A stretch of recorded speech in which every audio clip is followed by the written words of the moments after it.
আসসালামু আলাইকুম। এখন শুনবেন সংবাদ শিরোনাম।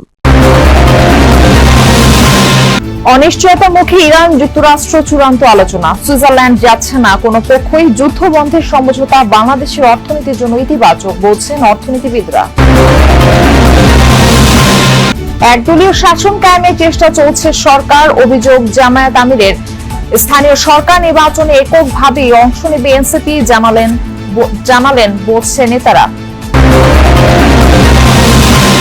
শিগগির তিস্তা মহাপরিকল্পনা একনেক এ বইয়ে পাশ করে জানালেন পানি সম্পদ মন্ত্রী। পরিদর্শনে গিয়ে প্রকল্পের নানা দিক খতিয়ে দেখলেন দুই মন্ত্রী। জাতিসংঘে রোহিঙ্গা প্রত্যাবাসনে জোরালো বৈশ্বিক পদক্ষেপের আহ্বান পররাষ্ট্র প্রতিমন্ত্রীর। আজও মেহেরপুর এবং লালমনিরহাটে 7 জনকে পুষনের চেষ্টা বিএসএফ এর। এখন শুনবেন বিস্তারিত। শুরুতেই আন্তর্জাতিক সংবাদ। অনিশ্চয়তাপূর্ণ যুক্তরাষ্ট্র ইরান চূড়ান্ত চুক্তির আলোচনা। সুইজারল্যান্ডে পূর্ব নির্ধারিত আনুষ্ঠানিকতা বাতিল করেছে দুপক্ষই। লেবাননে ইসরায়েলি হামলা বন্ধ না হওয়ায় এই সিদ্ধান্ত নিয়েছে তেহরান। অন্যদিকে পরিকল্পনা চূড়ান্ত না হওয়ার কারণ দেখিয়ে সফর বাতিল করেছেন মার্কিন ভাইস প্রেসিডেন্ট জেডি ভ্যান্স। তবে আগ্রাসী আচরণের জন্য ইসরায়েলকে কড়া বার্তাও দিয়েছেন তিনি। আগের দিনে যুক্তরাষ্ট্র ইরান সমঝোতা স্মারকে সই হওয়ার পর জেনেভায় চূড়ান্ত আলোচনায় বসার কথা ছিল দুদেশের।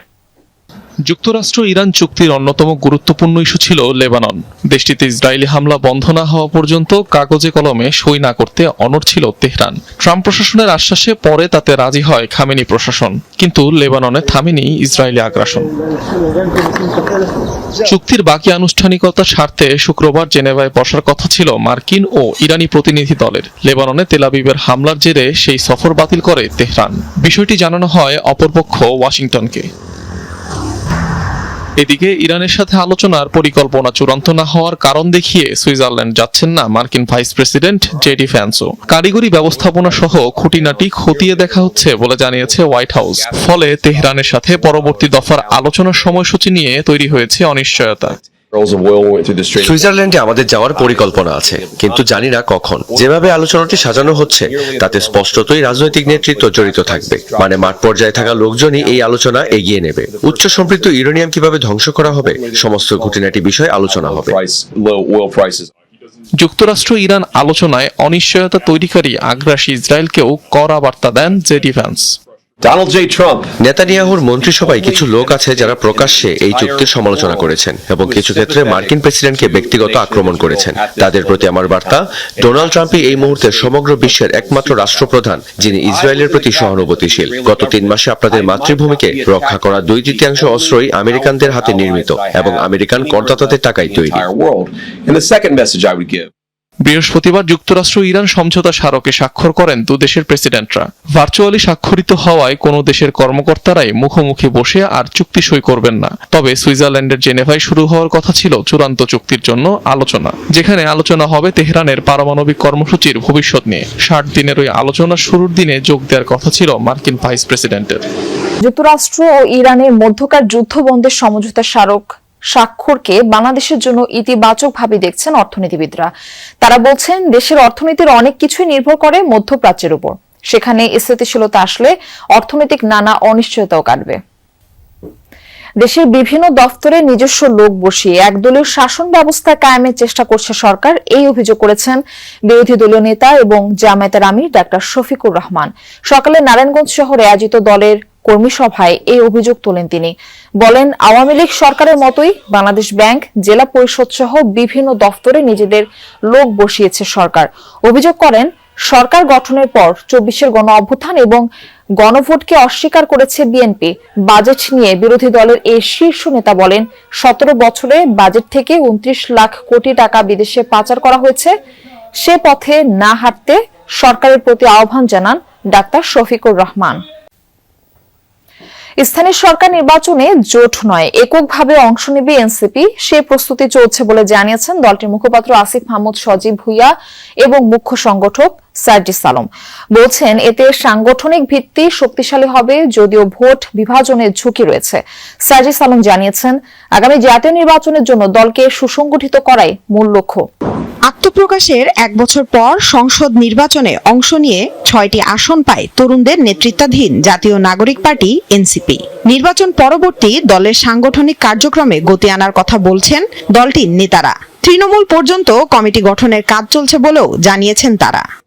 স্থানীয় সরকার নির্বাচনকে বড় রাজনৈতিক সুযোগ হিসেবে দেখছে এনসিপি। জোটে না গিয়ে নিজেদের সামর্থ্য যাচাই করতে চান দলের নেতারা।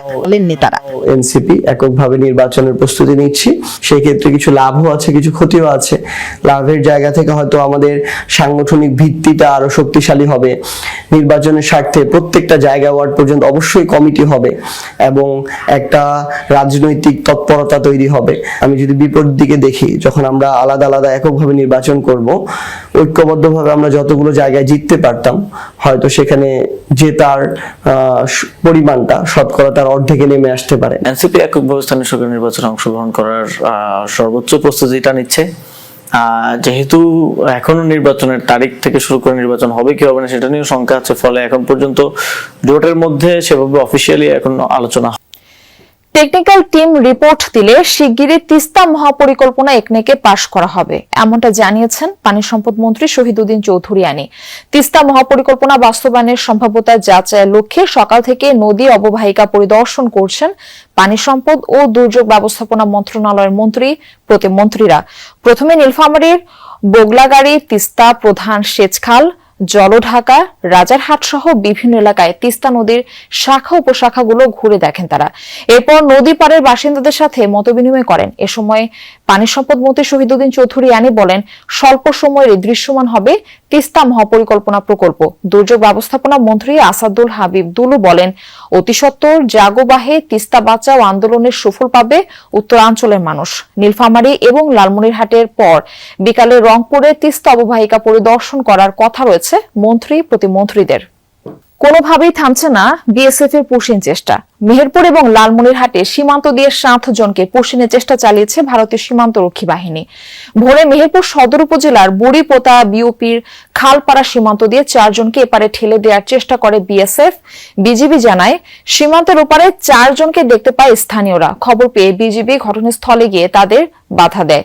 বর্তমানে তারা শূন্য রেখায় অবস্থান করছে। পুশিন প্রতিরোধে সীমান্তে টহল জোরদার করেছে বিজিবি, সেই সাথে অনুপ্রবেশ ঠেকাতে পাহারা দিচ্ছে স্থানীয়রাও। এদিকে লালমনিরহাট পাটগ্রামের কালীরহাট দিয়ে 3 জনকে পুশিনের চেষ্টা করে বিএসএফ, তবে বিজিবির বাধায় সে চেষ্টা সফল হয়নি। পাবলিক পরীক্ষা আইনে যুক্ত করা হয়েছে ডিজিটাল নকলের সাজা, যেখানে পরীক্ষার ফলাফল মেধা তালিকায় হ্যাকিং বা অবৈধভাবে পরিবর্তনের জন্য সর্বোচ্চ 5 বছর কারাদণ্ড এবং জরিমানার বিধান রয়েছে, এমনটাই জানিয়েছেন শিক্ষামন্ত্রী ডক্টর আ.ন.ম এহসানুল হক মিলন। সকালে কৃষিবিদ ইনস্টিটিউশনে মিলনায়তনে রোটারি বাংলাদেশ আয়োজিত লিডার্স ট্রেনিং সেমিনারে এই কথা বলেন তিনি। মন্ত্রী বলেন, শিক্ষার্থীদের এমনভাবে গড়ে তুলতে হবে যাতে তারা বিশ্বে নেতৃত্ব দিতে পারে। বর্তমান সরকার সেভাবে শিক্ষা ব্যবস্থা গড়ে তুলছে। বেকারত্বের কারখানা তৈরি করা যাবে না বলেও মন্তব্য